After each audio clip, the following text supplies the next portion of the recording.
If I'm a helicopter parent Yeah. and I'm anxious all the time and I'm hovering and I'm not letting my kid out of my sight, that is communicating to the child that things are not secure. That is communicating to the child that the world is not safe. What kids need is they need what I call attachment first parenting, and they need warm leadership. They don't need a best friend. They don't need a hovering anxious person. If you have anxiety, I feel you, but you need to go deal with that and not play it out with your kid as much as you can. We need to honor relationship, and we need to have secure connection first with anyone in our life, whether it's our kid or our spouse. But from there, we also need to back that up with teaching of cause and effect.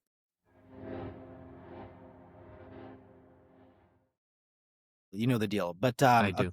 okay, I'm actually very excited to talk to you today based on your expertise and your body of work. And the reason being is that I have found that like part of the success in this podcast has me sort of been sharing my genuine experience in life. And I can say for sure that I've had to do a lot of work reprogramming, let's say, things that were learned in my formative years, right? And I like the fact that you basically address, you know, the way I look at it basically is like a manual to parenting. Obviously, there's never going to be like a how-to manual for like your kid when they come out, right? But it's like just some sort of the older that I get now, I realize the randomness of parenting and having a child. It's just one of these things where it's like as a kid, you don't really think about it. You just make the assumption, hey, my parents did it, and like I sort of see them as God. But when you get to the point now where it's like, hey, I am going to create another human being, for lack of a better term, what the fuck? Like, what do I do?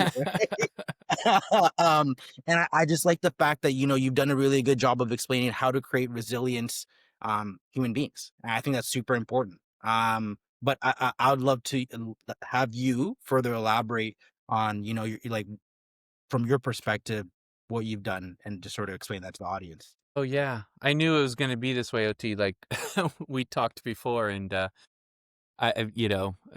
about 14 different lines of like discussion just came up in my brain as you said that. Um, you know, when I started my parenting practice about 21, 22 years ago, I came up with the name transformative parenting, and it made sense in my brain. My mentor, Gordon Neufeld, said he thought it was too complicated, and boy, do I regret it for an email address. Um, uh, for all the logins, Todd at transformativeparenting.com. At the time, I swear I didn't know about this quote by Marianne Williamson, of Course in Miracles fame and I guess politics in more recent years, but she said there's no single effort more radical in its potential for saving the world than a transformation of the way we raise our children, you know? And that has been kind of the mission for me.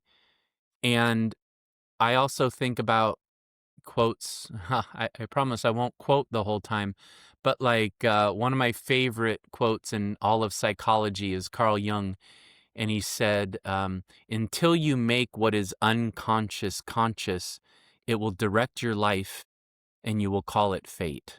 You know, and that's what's brought up a little bit in your intro, OT, like what you said. Like to me, a lot of psychology and a lot of parenting is we're born into so many different patterns and unconscious, you know, material in what our parents give us and what our parents don't give us. And a lot of psychology, I think, is unpacking all of that and becoming more of who we really are, you know?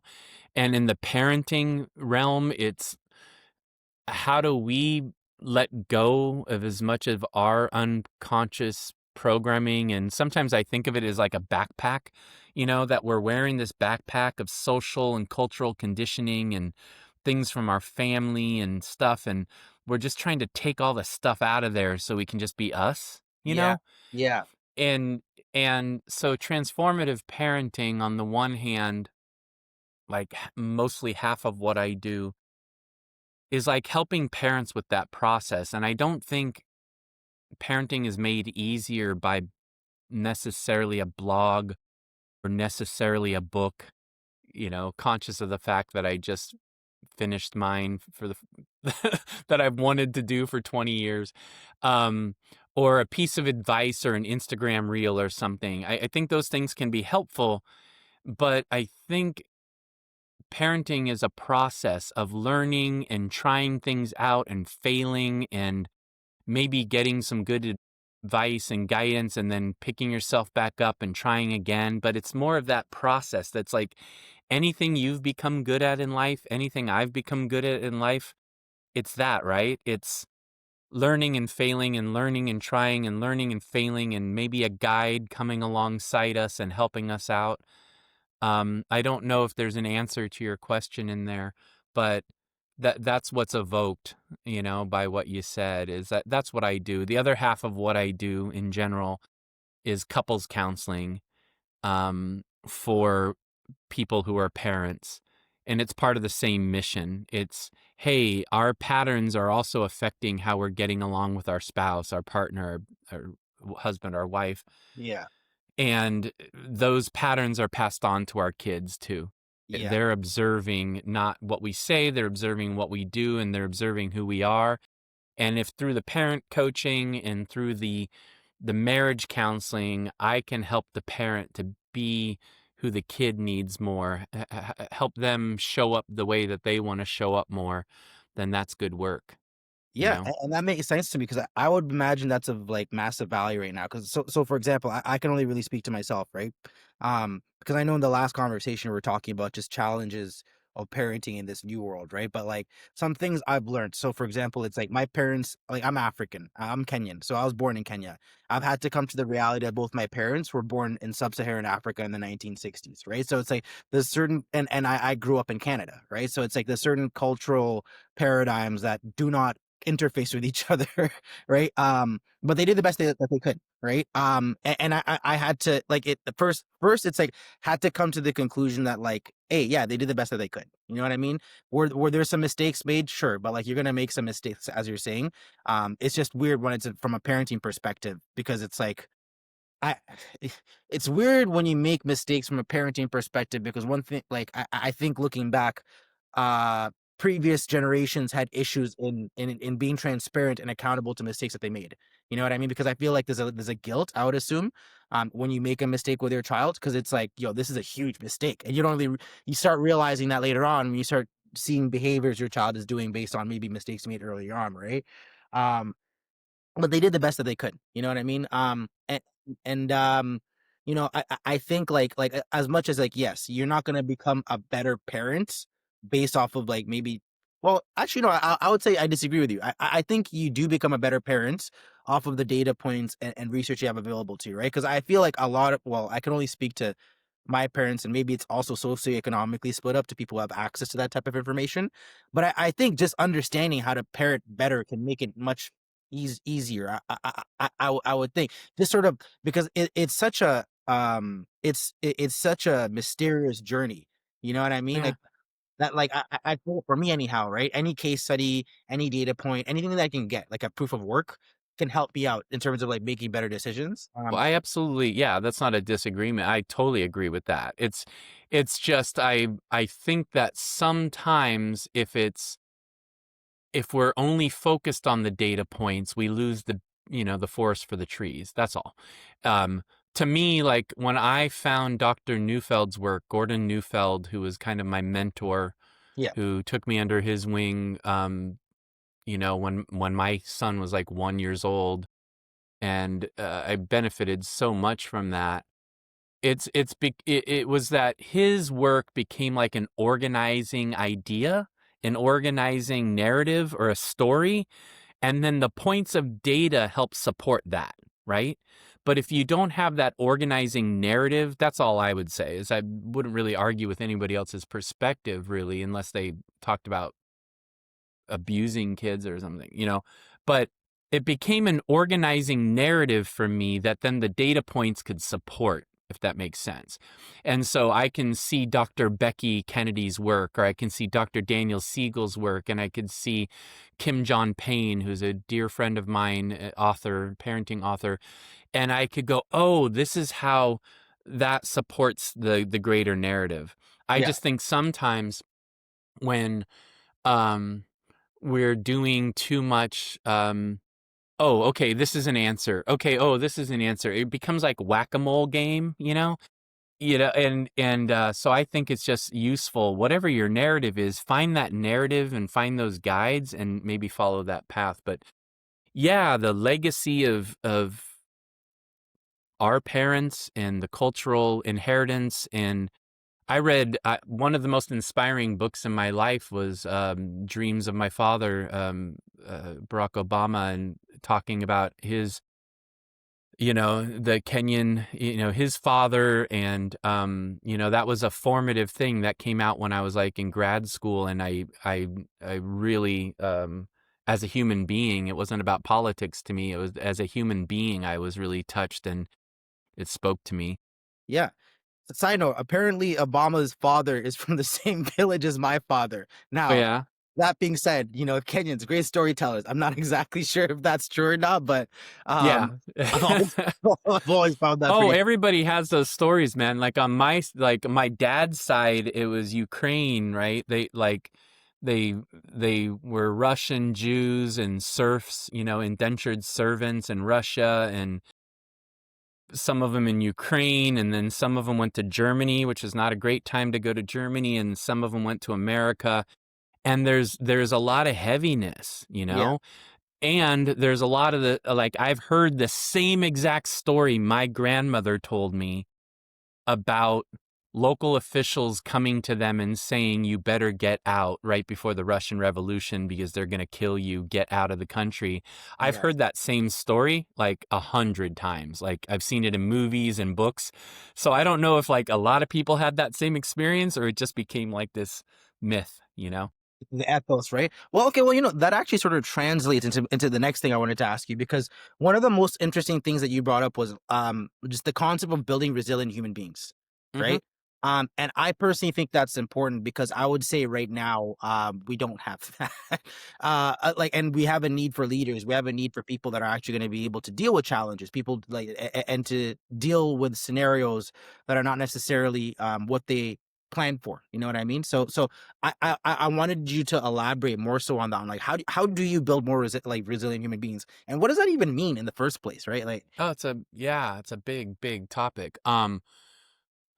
You know, I got my start in a lot of ways working with kids that were really, really disadvantaged in a lot of ways, socially, economically, racially, group homes, foster and adoptive kids. And one of my greatest friends in life, Trevor, he was like the residential director at the group home where I was working out on the coast in Marin County, California, right above San Francisco. And these kids like were level 14, level 12 in California. That means right on the edge of being incarcerated. And they had the worst stories. But we were also living in one of the most rich areas in the world, Marin County, California. My clientele early on, Mill Valley, California, like tech startup people and living in the city and doing really well for themselves. And while these populations were totally different, these kids we were working with in the group homes and the kids we were seeing in our community, we saw some similarities. And one of the greatest issues, or one of the greatest, you would think, oh, these kids have everything, right? These kids are going to good schools, in Marin. And I'm going to turn down my levels a little bit.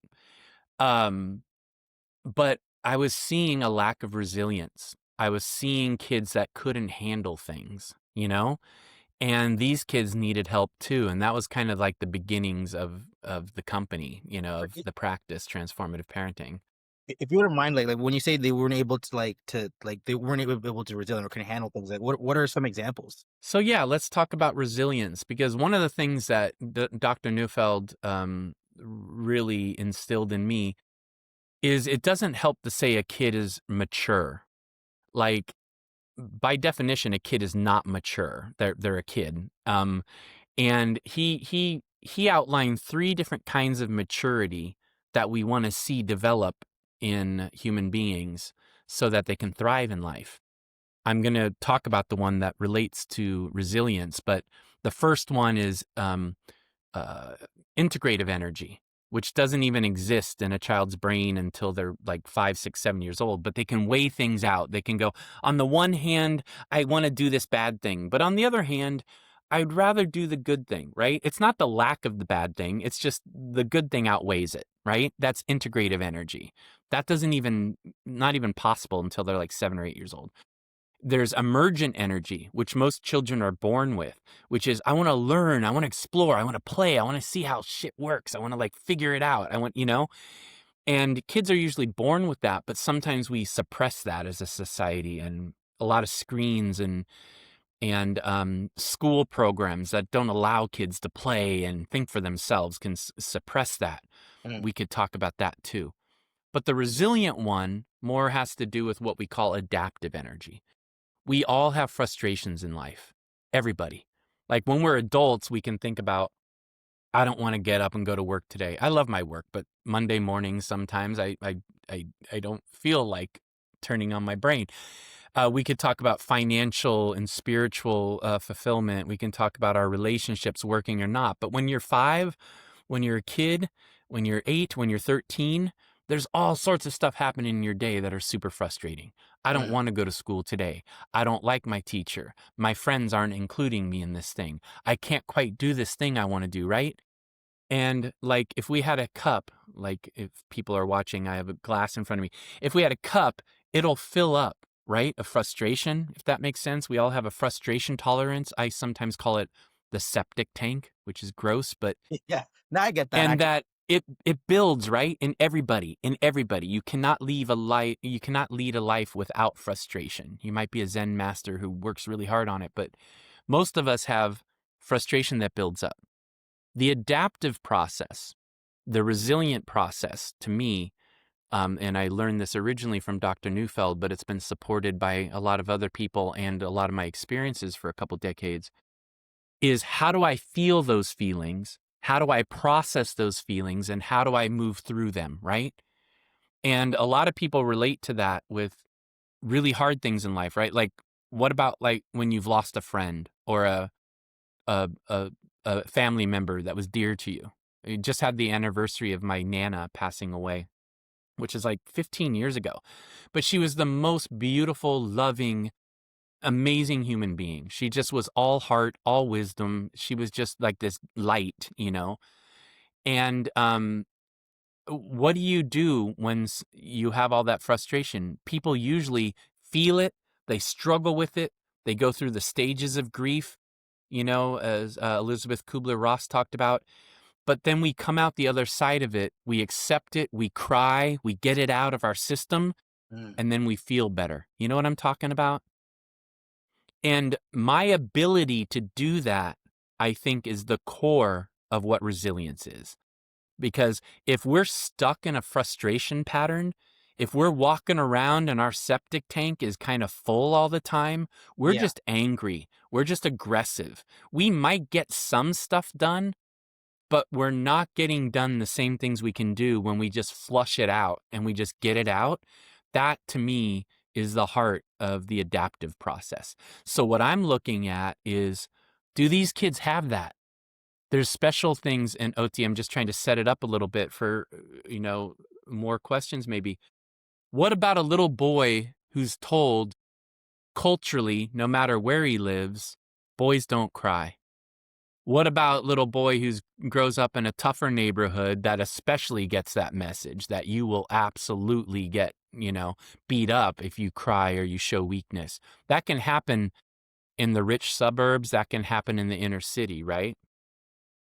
But what about these very well-to-do kids that a lot of my clients, have, that don't ever get told no, that don't ever have the experience of not having something go their way?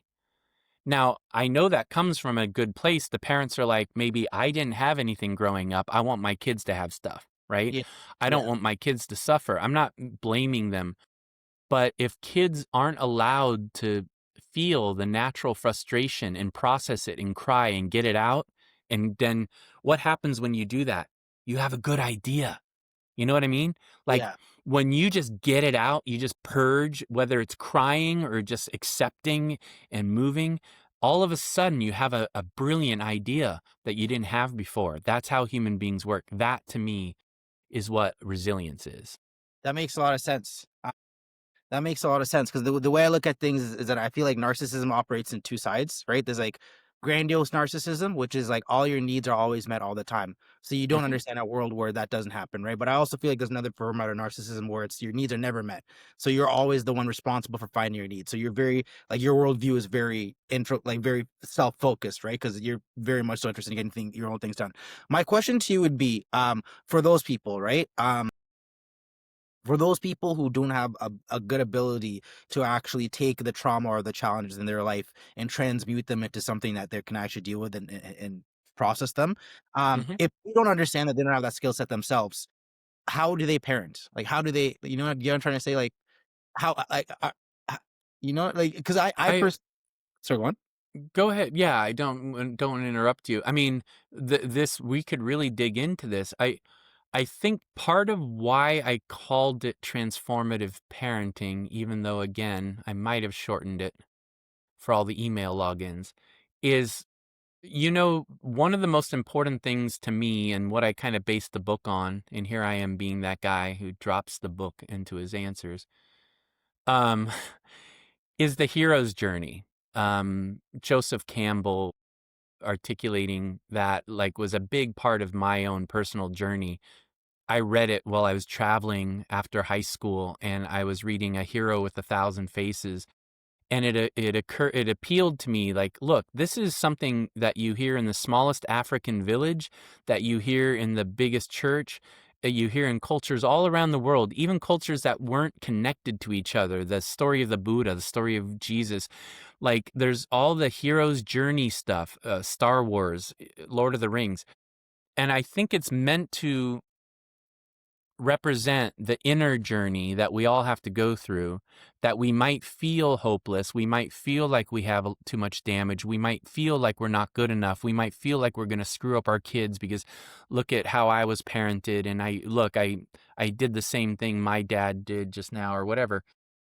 And that we face that and we endure through it and we learn through it. And it's the very journey of being a parent that is going to bring everything up into your face that you don't know how to do yet. Mm, And then there's danger and there's opportunity, right? Like the Japanese kanji for crisis, there's danger and there's opportunity. And the danger is I lapse into unconsciousness about this and I just repeat it, right? The opportunity is I see it, I don't feel good about it. I get that I'm being frustrated with my kid, but I notice it and I do something about it. And there's the journey of doing something about it, not perfectly, but just trying to do something about it is where I think transformation happens, right? And so for a kid, what I need to do is I don't need to go around poking that kid to try to get him to cry because Todd said on a podcast that my kid needs to cry more, right? That's not the thing. If in your head you were thinking that that was the message, that wouldn't feel good to you. You'd feel conflicted and you wouldn't do it. yeah. But if you understood that that septic tank, that frustration tank is filling up no matter what, your job is just to recognize it, to see where it is, and when the timing is right, like your kid is bugging you for like ice cream for dinner and he's being kind of pokey with you and being, irritable, Yeah.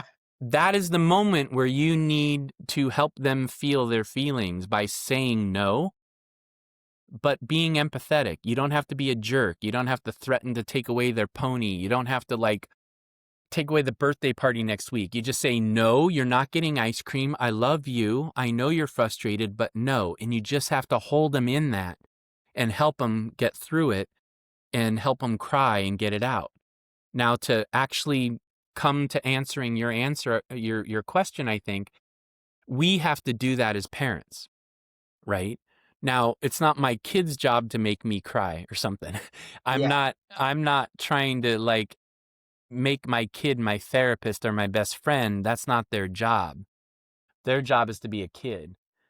But I need to find a mentor, a coach, a therapist, a best friend, a men's group, whatever, mom's group, and I need people to tell me the truth, but do it with compassion. I was in men's groups for several years in Marin County, and that was one of the that was one of the most amazing parts of it. Is these were men, who kind of identified with more masculine qualities, but they also were telling each other the truth and they were doing it with love. And that's what we have to do for our kids. We have to tell them the truth of their situation and what's going on and let them feel it, but we do it with love. And then as adults, as we do our journey of being a parent, we need to come up against our own tears, our own frustrations. We need to process them and let them out, but we do not do that with our kids, right? We Mhm. do not lose our minds and our tempers with our kids because that's just us. Everybody does sometimes, OT. I mean, we're not perfect, Yeah. but Yeah. in general, I'm looking for somebody else, some other container to help me go through that process. That's part of what I try to provide with my coaching process, but people can find it with a lot of different things. Just find that good mentor or that good guide that helps you come up against your frustration and get it out. Because when you do, all of a sudden the answers Yeah. are going to come to you. Okay. Okay. Now that makes a lot of sense actually. A lot of things you said to me make perfect sense. And here's my concern, and I want to hear if like through your practice you sort of see it mirrored as well too. Like when you talk about the concept of the septic tank, that makes a lot of sense to me, right? My only concern is when I think about my generation, like growing up in, I can only talk about Canada and the millennials. I can't really talk about the Gen Where'd Z. you grow up in Canada? Uh, let's call it South Central Ontario. So like Okay. the Toronto area, right? But like initially it was in the very like rural suburbs, right? So like Guelph, Ontario. I first Uh-huh. came to Canada, I moved to Edmonton, right? Uh-huh. And then I moved to Ontario. And we can even talk about just the differences of like just these different geographic areas. But like then from Guelph, sorry, when I moved to Ontario, I lived in Guelph, which is a small little town. And then I've from there, heard of it. I can't remember where I've heard of it, but Newfeld is from Vancouver, and I traveled in Canada a lot and had a lot of colleagues, and I've come to know some of the cultural differences, and I've worked with First Nations tribes, bands in different parts of Canada. So that's why I was curious. I've never been to Toronto, but my fiance's family were Chinese immigrants who a lot of them went to Jamaica and a lot of them went to Toronto. So, you know, so so this is funny because I actually want to speak, and I'm really happy you brought it up in that way because I can actually talk more deliberately about what I'm trying to say here. yeah. But yeah, I've grown up in a lot of communities in Ontario. I would say I have a pretty good cultural understanding of Ontario specifically. Like I'm very internally Canadian. I may have been born in Kenya, but like I'm a Canadian, right? Yeah. So when I think about it, the areas that I grew up in, so for example, Guelph was more of an affluent community. I spent 7 years growing up there, right? And I grew up in different parts of Guelph. So you can say I grew up in like the hood of Guelph, and I also grew up in like the wealthier part of Guelph as well, too, right? And one thing I saw consistently in the more affluent areas was this concept of helicopter parenting, Hmm. right? So parents were very actively involved in their child's life. And one specific thing that I saw was that their reluctance to allow their child to go through anything that would be consistent with what you're trying to say about the septic tank, right? So these parents were always very much so interested in making sure that their child never encountered any challenges, never had any issues. If any issues came up in school, the parent was there to fight for the kid, right? If any issues happened in sports, the parent was there to fight for the kid, right? So I grew up amongst this generation of children who never actually had to go through any like problem solving or let's say what's it, like uh problem solving. What's it?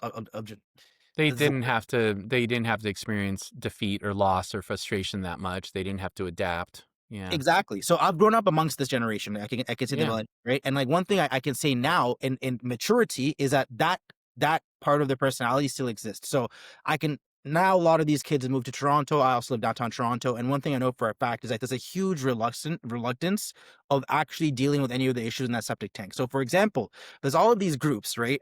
Where like people go do like cold plunges, banyas, let's say like marathons. All of like I feel like this generation, their whole thing is do everything I can to not deal with my problems. You know what I'm trying to say? I'm gonna do everything I can to not actually have a conversation about these 7 things that have happened to me that actually really bother me, and I don't actually want to face these issues, right? One Totally. primary one I know that we're all talking about for the millennial generation is relationships, right? So Hmm. people amongst my generation have a really big issue of actually delving into their relationships and like how they played account, how they're accountable to that ending. You know, and that's on both sides, right? Absolutely. So it's almost like I feel like now we have this generation of people that lacks this resiliency. They don't have the ability to actually deal with their septic tank, and now they're responsible for raising children.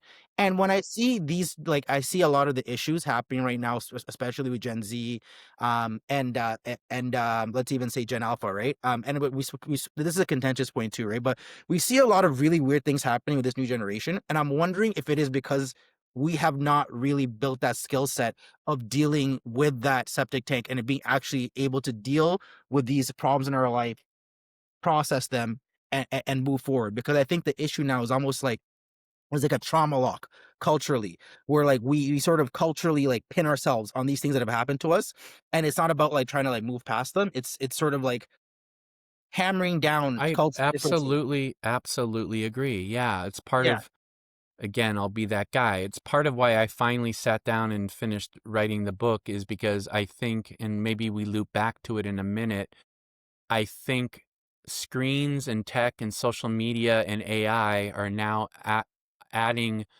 another huge element to that. And I'm not really anti-tech. I grew up in San Jose, California. I grew up in the heart of Silicon Valley when it was happening. Nobody's been more exposed to these things, and I'm older than you. And you know, but yeah, I absolutely believe that, and it's a big part of my mission is I'm seeing that, and I'm more worried about it now. Um, let's start maybe from a place of compassion, right? And I mean this from my heart. If you're trying to help your kid have a better experience of life and you don't want them to suffer, good. I'm glad that that's how you're feeling. Good. Um, i- if if um if you don't know what to do, sometimes I get it. So like helicopter parenting, I get it. I get why, right? Is a lot of times these people have a lot of anxiety. They weren't raised in the way that they needed. They see a world that in some ways is getting more and more wounding in a lot of ways with bullying and some of the stuff going on in tech and kids' rates of self-harm and anxiety and depression going through the roof. And these parents see that, and their instinct is, I want to protect my kid. So I'm just going to start from compassion. Thank you for trying to protect your kid. Thank you for not just having an attitude of like, well, F it, like deal with it. Okay. But what kids need is not that. And attachment theory, attachment science, which everything I do in the raising children realm and in the marriage counseling realm is based on this idea of attachment science, which is, hey, there's a lot of things that affect people. Yeah. You know, being in an affluent area like Gulf, or I went to Los Gatos High School in the South Bay near San Jose. It's about the most affluent little community. I didn't have any money at the time, but you know, like my family didn't have anything at that time, really. My dad was up and down a lot. But I had this advantage of going to this school where it was just a rich kid high school, you know?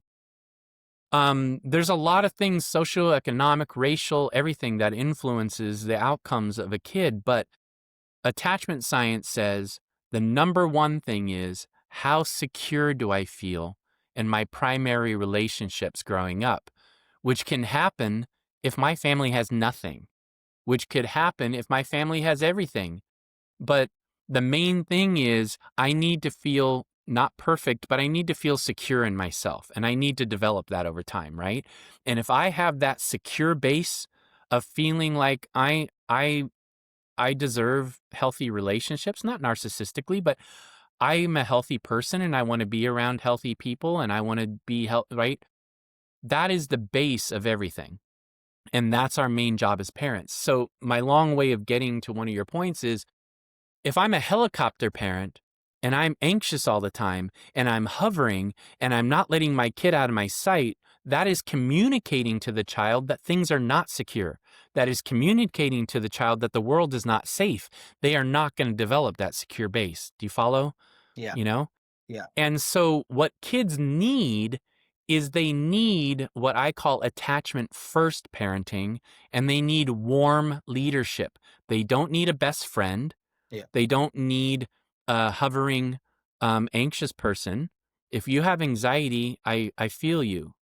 I empathize. But you need to go deal with that and not play it out with your kid as much as you can, just like the anger issue. So they need you to honor the relationship. They need you to honor the rules of relationship. Like, we don't just walk into the room. Anywhere in the world, you're not supposed to just go, "Oti, go do this," right? Nowhere in the world are you supposed to do that. You're not even supposed to assume that your kid feels connected to you. You're supposed to walk in the room, get someone's eyes. "Hey, what's happening? How are you doing?" You and I wouldn't go into this podcast without spending a few minutes talking to each other and connecting. And how's your morning going? And I'm telling you, I'm running around my house looking for my AirPods and stuff. Like, everywhere in the world, like, you do that. But parents just launch into like telling their kids what to do or their spouse what to do, right? So we need to honor relationship, and we need to have secure connection first with anyone in our life, whether it's our kid or our spouse. But from there, we also need to back that up with teaching of cause and effect. Like, hey, if you don't do your homework, you can't do that fun thing. That's not a punishment. You just can't do it because we have to do this first. Yeah. That's not punishment. That is teaching a child what they need to know to get by in life. And if they don't learn it from you, the world will teach it to them, and it's not going to be as nice. You know Yeah. what I mean? Yeah. But they also need us, going back to our earlier conversation about resilience, they need us to say no when that's the right thing to say, and they need us to write it out with them until they get it and they cry and they get it out of their system. And if I'm just a hovering parent, I'm teaching anxiety. And if I'm not doing the back end of teaching cause and effect and helping them with limits, I'm not preparing them for life. And the truth is, and you know this, like, people don't feel secure in relationship if there's not a clear boundary. You know what I Yeah. mean? Yeah. Like, people need to know. Like, I joke with people, it's not an original thought. My dad's from Long Island, New York. My dad is a New Yorker. He passed away a couple years ago, but he is a New Yorker through and through. And I'm from California, Northern California, where people are overly nice and overly friendly sometimes and won't tell you how they really feel because they're trying to be nice sometimes. And I've joked that I prefer going to New York sometimes, a little, at least a little, where somebody would walk up to you on the street and go, "Oti, you remember Oti? We hate this guy. Isn't he a jerk?" You know? Yeah. Yeah. And it's at least you know where you stand, right? Yeah. Yeah. And now I'm not saying I want to live in that environment all the time where it's harsh, right? Yeah. Yeah. But there's something more honest about that where you just know where you stand. So to me, it's about finding this middle path of parenting, that you're not over on one side of just being overly gentle, and you're not on the other side of fuck around and find out parenting, which is a very popular thing right now on TikTok and Instagram, if you pardon my language. Um, it's about this middle path where you lead with relationship, but you back it up with actual boundaries, because one of the main deficits that most of us have growing into adults is we don't have a good sense of boundaries. And good boundaries are not against anyone. If I'm having good boundaries with you as a friend or as my spouse or whatever, like, nobody loses. Okay? You might not like what I say sometimes, but I'm going to try to say it in love. I'm going to try to say it with care, but I'm going to say, hey, no, we can't do that. Yeah. Right. Yeah. And that's not harmful. That is a good boundary. That's healthy. And I want my kid to go out into the world with that feeling inside of them. Right. Did I answer you somewhere in there? No, you did. Like, that actually makes a lot of sense. Like I appreciate the way you went about answering that. So then like my next thing would be like what are you seeing right now? Like in terms of like the next generation and like basically like all the challenges parents are dealing with now. Like like what's the major massive trend you're sort of noticing right now? You know, I think parenting has always been hard and it's always been challenging and it's always been a hero's journey and people have responded to it differently, you know. They've responded to the call to adventure and done their best and worked on it, and some of them just shut down and do what their parents did just because okay, this is easier or whatever the latest trend is. So, let's just start with the context that like parenting was already hard, and so whatever's going on now, there have been harder things, man. There's been war, there's been disease, there's been all sorts of things kids didn't live, you know, past childbirth or whatever. I mean, I'm not saying that this is the worst time of all time, but there are unique challenges. I just grabbed this off my shelf. The Anxious Generation by Jonathan Haidt came out last year as like a bestseller, is on New York Times bestseller list. He's on all the podcasts. And it really outlined how in the last 10 years, the rates of suicidality and self-harm and depression and anxiety have gone through the roof for kids. And it's never felt right to me to get up on a soapbox and say technology sucks and technology is ruining your child, because that's not exactly true.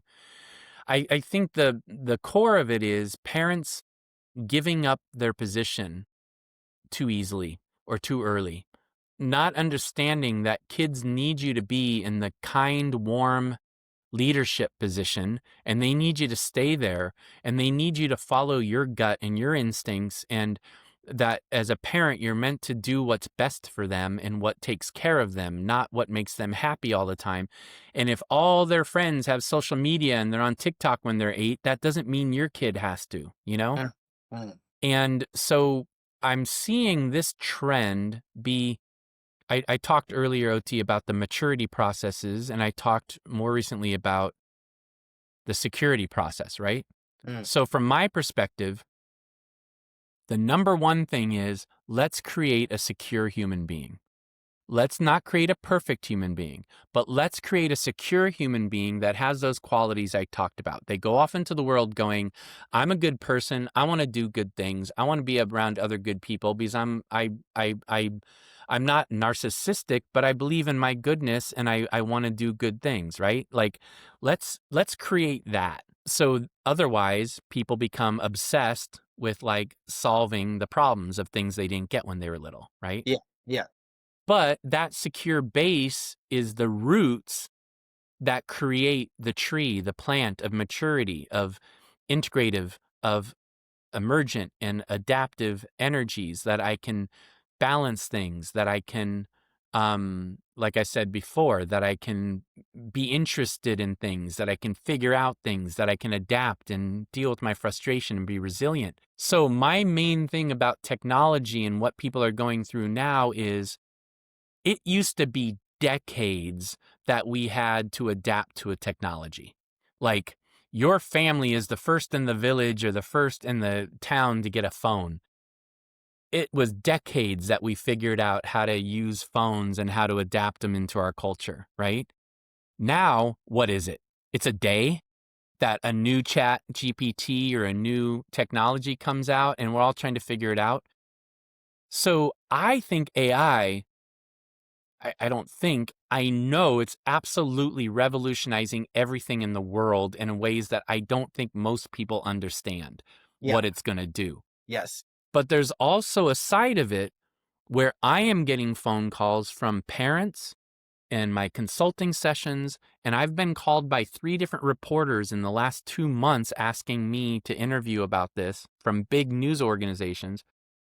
saying kids are committing suicide because ChatGPT told them to. But more commonly, what I'm getting, because that's just the fringe edge of some of that stuff happens, and it's awful. But what I'm getting from parents is I found out my kid has been going to ChatGPT to ask advice, and as their closest advisor, I'm Yeah, getting that. yeah. I'm getting people saying that instead of coming to me as the parent, they're going to a large language model and asking. There was a movie over 10 years ago. What was it called? It was like Joaquin Phoenix, Her? Sure, yeah. Her, yeah. Yeah, yeah. And like, I think that was Spike Jones, like, did that movie. Spike Jones. Like, I think that was him. And boy, that's exactly what's happening, you know? And that's my specific, not up on a soapbox fear, but my very specific fear about those things I talked to you about. Yeah. How does technology affect a child's ability to deeply connect with their parents in a way that creates that secure base, or is technology getting in the way? Is technology helping a child become adaptive, emergent, and integrative, or is it stalling it? Do you know what I mean? And so to me, it's like dinner and dessert. I want to make sure my kid has a full belly of good food that nourishes them, metaphorically, emotional, psychological support, Yeah. and that their brain is working and that their heart is working. And if their brain is working and their heart is working, technology can be an amazing tool. I can't even believe some of the things I've figured out how to do with AI in the last week. Yes. Seriously. Okay. But that's only because I think my brain already kind of works and I know how to use it. And even then, I'm having some struggles sometimes going down the rabbit hole. But technology, my biggest fear right now is it's getting in the way of kids developing these things. And we just need to be smart about it, you I know? I agree. I totally agree. And my rebuttal to that would be like what you're saying is exactly the point. Because I think like right now, um, it's never been more important to be on your shit as a parent, right? It's because it's like you said, if somebody supplants the role of of the parents, it's very easy to have like downstream effects. And when in regards to AI, I think I can actually explain what's happening, right? I think if you allow a gap, like as you were trying to say, you need to be the soft, kind leader of your child. If you are not that, or if you allow any gap right now from a parenting perspective, AI is going to take that over because it's the kids are being attacked on so many different angles. The primary one is the fact that like I have a friend that a sycophantic friend that validates and confirms me at any time of the day. You know what I mean? At any Yeah, time of the day, I have a question, I have a concern, anything, and I do this. You know what I mean? Like, and the issue is so that the issue is that's the tool.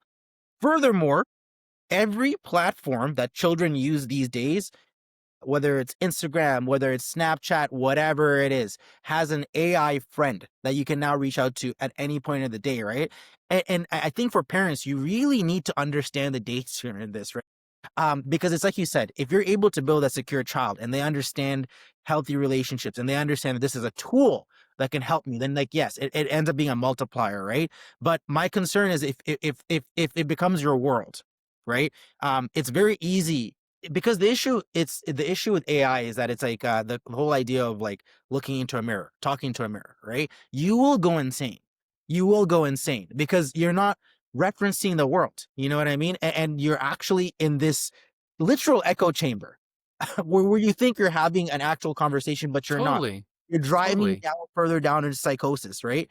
Yeah. Um, yeah, and I've told people a few times, and I hope I'm not interrupting you. no, Like, I was working with kids in group homes.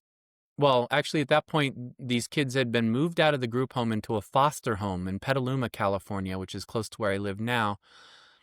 Um, two or three African American kids, a couple white kids, maybe a Hispanic kid, like from all sorts of backgrounds, but just great kids. I still have I say kids, they're like 30 now.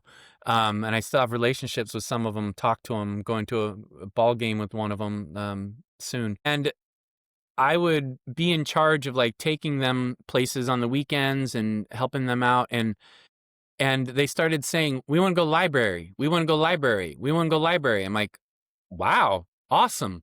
Normally, these kids, the best thing I can hope for is they want to go to the park and play, or they want to go to the pool and swim. They want to go to the library. They wanted to go to the library because MySpace was a thing, and the first like social network, I think. And they were like, they were under the illusion that they had 600 friends or 1,000 friends, right? And that was just really appealing to these kids with really hard backgrounds that had a hard time being vulnerable and connecting with human beings. And sometimes, and so yeah, that's the beginning of when I was seeing that, and that's one of the dangers. And but you precisely named something there, Ot, that is one of the things I write about in the book, and I've been concerned with for a long time. What we call it, and I think I got the language from Dr. Neufeld when I was working with him all those years ago, we call it the attachment vacuum. That for lack of having the hierarchical attachments in your life that are leaders in your life, when those aren't there, do you know the book or the movie Lord of the Flies? You know, that was the same metaphor. Is these kids were going to like a proper English like whatever school, and then the adults were gone, and they started tribalizing and getting into little packs with each other, right? And it caused problems, and these otherwise good kids were getting violent and stuff.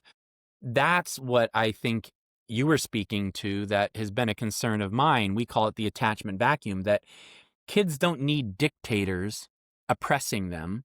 They need papa bears. They need mama bears. They need somebody going, "I got this." Like I had this kid, actually the one I just spoke about, that he and I were just messaging the last weekend talking about going to a ball game. He actually works with at-risk kids now, that he used to be one of them. One night I was sitting by his bedside because he was having a really hard time going to sleep sometimes. So he would ask me to sit there and just talk to him. And I decided to challenge him a little bit on something that he was doing.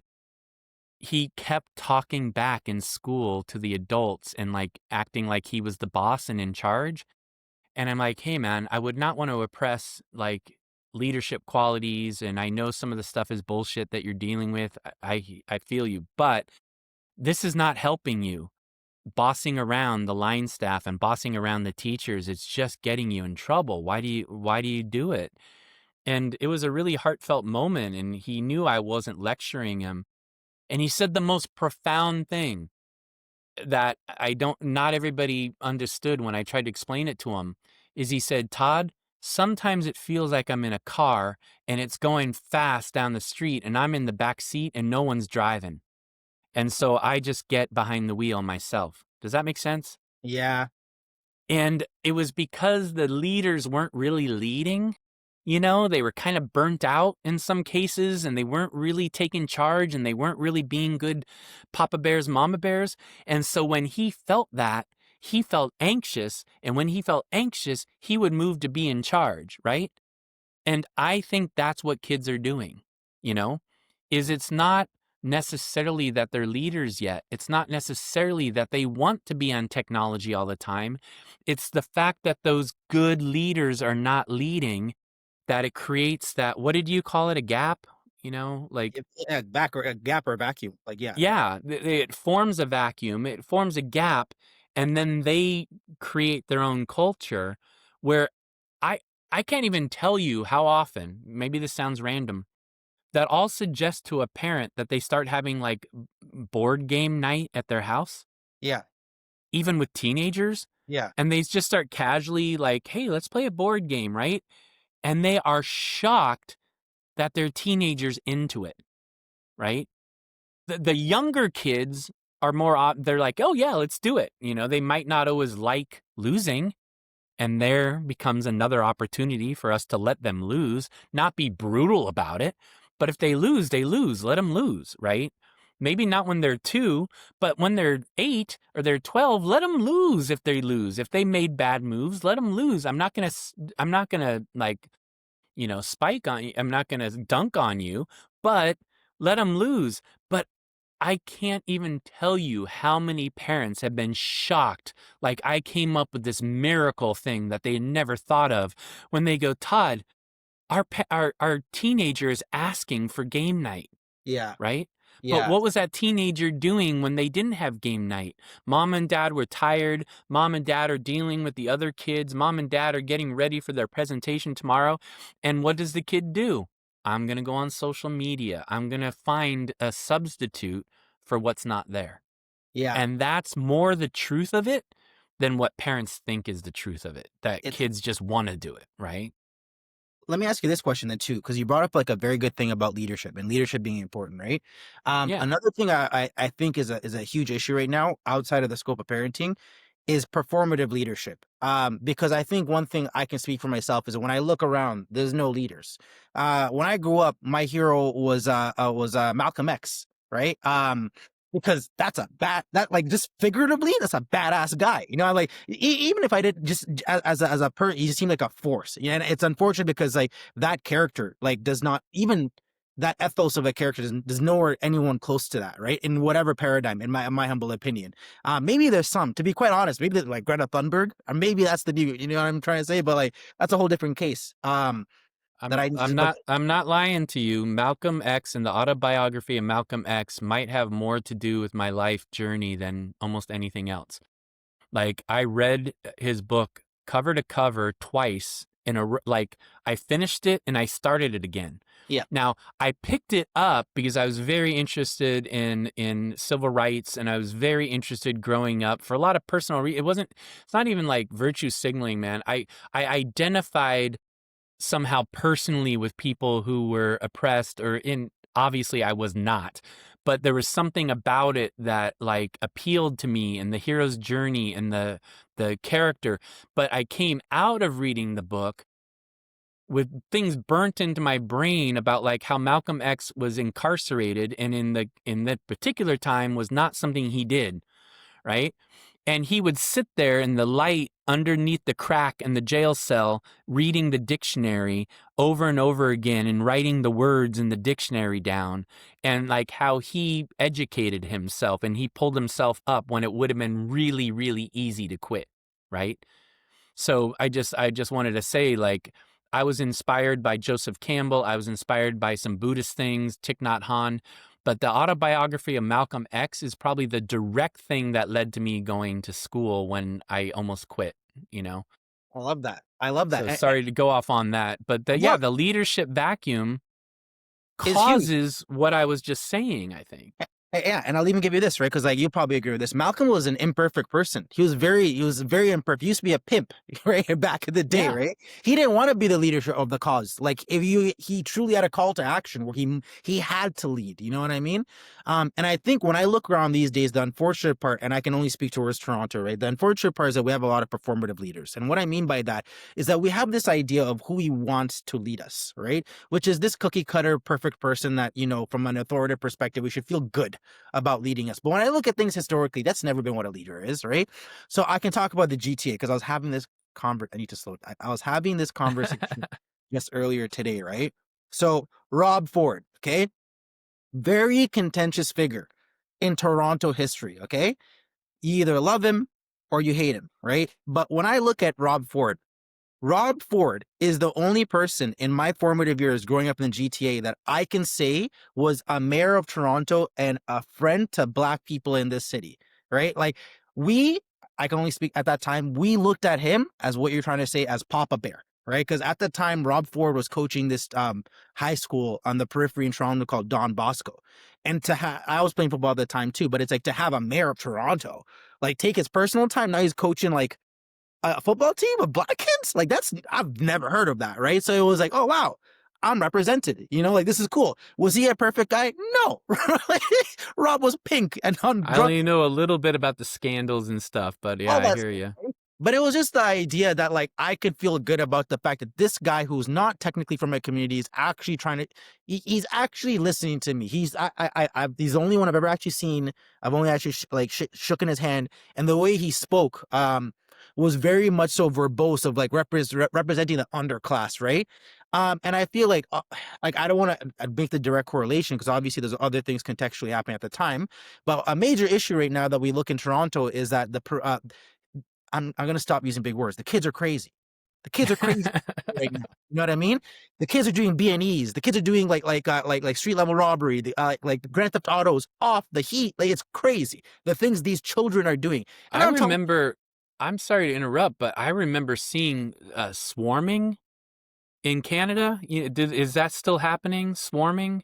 Like That groups of kids that would just swarm somebody like in public. Like I was in Vancouver a lot, yeah. and I would hear these stories about groups of teenage girls, and this is like 15, 20 years, like swarming people and beating them up or something. I'm like, we don't even have that in America. What's See, up, Canada? that's getting jumped, right? So I got jumped Yeah, once. I'm not gonna yeah, lie. yeah. But it's gotten much worse now. When I say it's gotten much worse, I'm saying like the kids I know, these are like 16, and I don't know them personally. These are like sometimes like 13-year-olds doing violent crime. And it's not even just like simple stuff. I'm like they're doing sophisticated Grand Theft Auto where it's 4, 5, 6 of them rolling up to a house using some sort of like RFID reader to get the keychain from the house and stealing the car and taking off, right? These are 13-year-old like girls sometimes with these cases, right? And that's not even to count the literal like break-in entries. So anyhow, for lack of a better term, there's a huge issue with the marginalized population of GTA right now. Like, it's never been this bad, to be quite frank. And the way I look at it, right? Like if I just look at it like again, just on a like very high level, and I know I'm gonna get grilled for this, but our leaders right now don't represent that class at all, right? So we have like Olivia Chow is the mayor of Toronto right now. I have no problem with Olivia Chow, right? But it's like if I'm a periphery, if I'm a child of the periphery, Olivia Chow is not representing me in any way. I can't get a job. My parents lost a job. I need to find a way to survive. There's no like youth program for me. So yeah, I'm gonna rob a car. You know what I mean? And then like Olivia Chow is going to rename Dundas Square Sankofa Square and say like, oh, that's why we're cool with the blacks. But it's like, it's almost like because there's no actual aspect of leadership. And Rob Ford literally, he was telling kids get into sports, do football programs. He actually tried to start he tried to fund his own like little like he tried to fund his own football program using like public money or whatever, which is a huge problem. But at the end of the day, like he's creating like an after school program for kids, right? And I just sort of feel like right now, from outside of parents, the leaders we're supposed to look to are just so performative. Like they're not actually doing anything of impact, and it's almost like that's what we sell right now, and we don't understand why we're getting so disconnected from the youth. But it's because like it's fugazi, right? Just like the Right. But yeah, I exactly, I came into the conversation being totally willing, like, let's disagree on some stuff because I, I like your voice and I like you're not afraid to get into it. But we're aligning on a lot of things, just different language sometimes.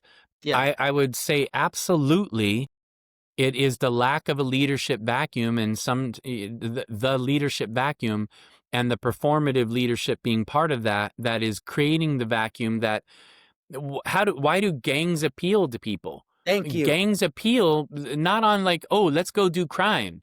That's not why people are like they're attracted to it because it provides an attachment. Yes. We belong to each other. We do the same thing. We are dressed the same way, right? Yeah. Yeah. There are levels of attachment that Neufeld originally taught me, and one of them is belonging and loyalty.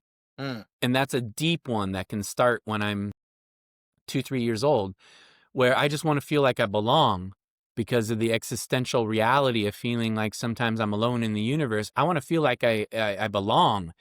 I need that from my parent and my family and my village. That's where I need that from. But if that's not there, if I don't feel that, I will find one. Yes. And you and I could talk for hours right now about how that affects politics and things like this, right? I would argue a lot of what's going on in America has nothing to do with politics. Yeah. Okay.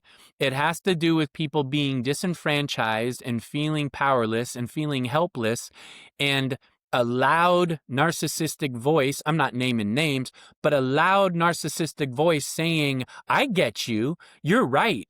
Let's like, and we're a team and we're, and that is bigger than politics. That is somebody filling the attachment vacuum. And I see it in Canada in different ways, to the extent that in America we hear about what's going on there. I do hear some things.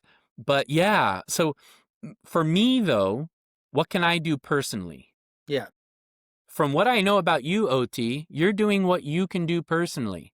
I don't see your mission being like, hey, I'm gonna talk to these people because it's gonna fill my bank account. And it's like, you're having important conversations that have to happen, and you're having them.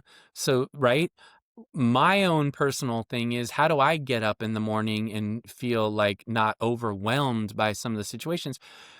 I'm one by one trying to get parents to be in that alpha position, trying one by one to get them to not leave the attachment vacuum. That is my mission. And if I can do a little bit of that, if I can be a small candle, holding it up to the darkness, then I can feel better about myself, and I can lay down my head most nights going, okay, I tried, right? But we all have to take responsibility. It's easy, and I don't hear you just saying it's a politician's fault or whatever, but we put those politicians there, you know? We put up with things. We are doing part of it ourselves. We watch politicians lie and do things for themselves, and then we elect them again because they're on our team, right? We have to get beyond those things and go like, hey, we have a responsibility. We're going to show up. We're going to volunteer. We're going to make noise. We're going to speak up, and we're going to hold you accountable in the same kind of way.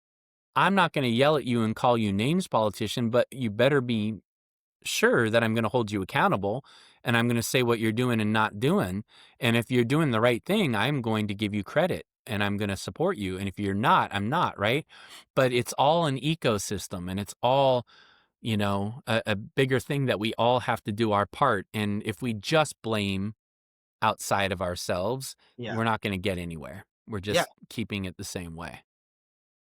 Accountability is a huge thing, and that's why I really like what you're doing. I think I think you're doing God's work for whatever, if you're into that or not. But it's a very important thing you're doing right now. And you know what? Honestly, I feel like maybe we should even end on that note. Like, what's the best? I know you're not a fan of like marketing your stuff, right? But again, I think like right now you're doing something that's very important. Where can people who are trying to lead the youth find your resources or find the best ways to actually do that? My whole thing is, yeah, I've to a fault, I've never really marketed myself because that's just kind of the nature of a lot of us therapist types. Um, and I'm trying to get over that. And woman who kind of helps me behind the scenes in the office, like, has been pushing me for years. You need to do more podcasts, and that's why I absolutely so appreciate talking to you today, OT. It's very meaningful to me, and the work you're doing is so important. I if people want to find out more, transformativeparenting.com. It has the socials on there to the extent that I do it. My book is coming out November 18th, 2025, The Calm and Connected Parent. I'm excited about it. I think it's going to be great. This is a fake one that I mocked up to feel like the book was coming. The people who want to work with us, there's a master class on the website that you can watch that kind of introduces the work. We don't have time to work with everybody. But some people are called to the information that's free in the YouTube channel, Transformative Parenting with Todd. And some people are like, nah, I need help. Come on. I need that mentorship. And those people usually find us one way or another. So yeah, transformativeparenting.com is hopefully where people can find more info. No, that's awesome. That's awesome. And I've taken a lot of value from this conversation. So anytime you want to hop on the podcast again, like literally just let I me know. would love to continue the conversation. It's sometimes I'm sitting here all day and I love my clients and I'm having these conversations, but I miss the old days where I used to go out and do more talks and things, but COVID kind of changed that, and I don't do public talks. So having this kind of conversation, I can't even tell you how valuable it is to me. It gets me all charged up. We're talking on Monday morning before my work week even starts, and I just feel like I got energy for the week now. So Absolutely. Thank you for what you're doing, and please do have me back sometime. Okay, awesome, awesome. Thanks so much, Todd.